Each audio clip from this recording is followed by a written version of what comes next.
She slid the envelope across the counter like it was a receipt, not the end of a marriage. Signed, she said. No hesitation, no tremble in her voice, just sharp edges, cold eyes. I sold the company too, she added, almost as an afterthought. To fund our trip, Milan, she smiled. You're a burden, Adam. You always were. Good luck paying rent. Then she left the keys on the counter, turned, walked out, just like that. 18 years boiled down to 2 signatures and a suitcase waiting in someone else's car. I didn't chase her, didn't speak. I just smiled and said, "All right, good luck." We built that company in a garage. She had the charm, I had the code. She talked to investors while I soldered motherboards in silence. We grew it from nothing, and I let her take the spotlight. I didn't mind. Not until the emails stopped CCing me. Not until the bank notifications started bouncing. She told me we were pivoting, told me to trust her. Then she started staying out late. Investor meetings, she'd say.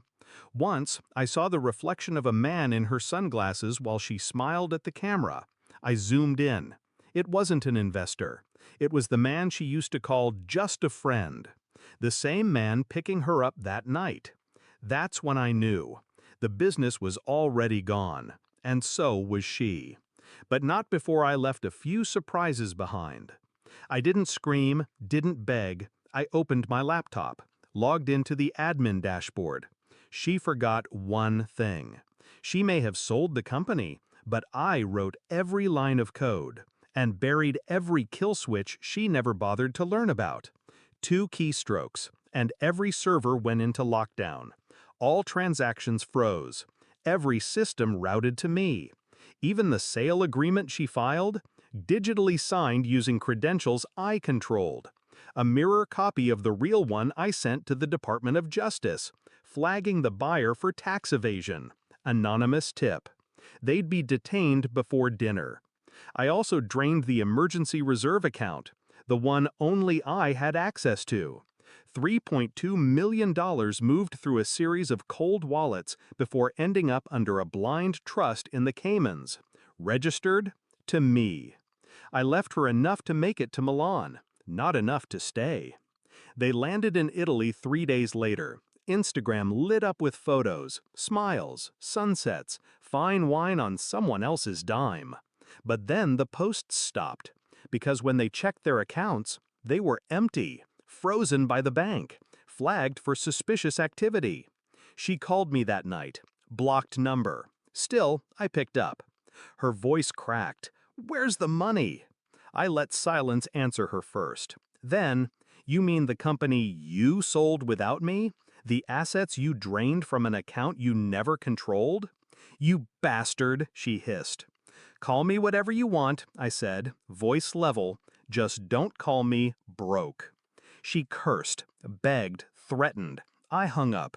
No response was the only one she deserved.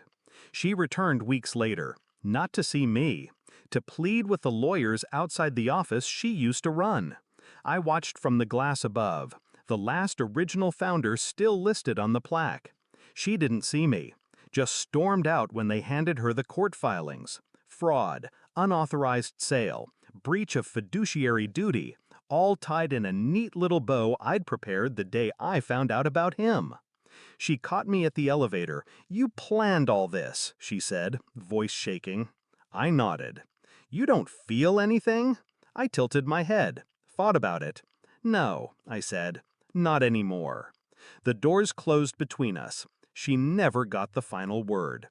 I didn't give her the space. There are no pictures of her left in my apartment, just empty frames and cleaner lines. Peace has a sound. It's the absence of apology, the hush that follows when you stop explaining yourself to people who already wrote you off. I still eat alone, still sleep on my side of the bed. Old habits die hard, but I wake up with silence, not betrayal. And when I walk into the office, no one questions who built it. She taught me one thing.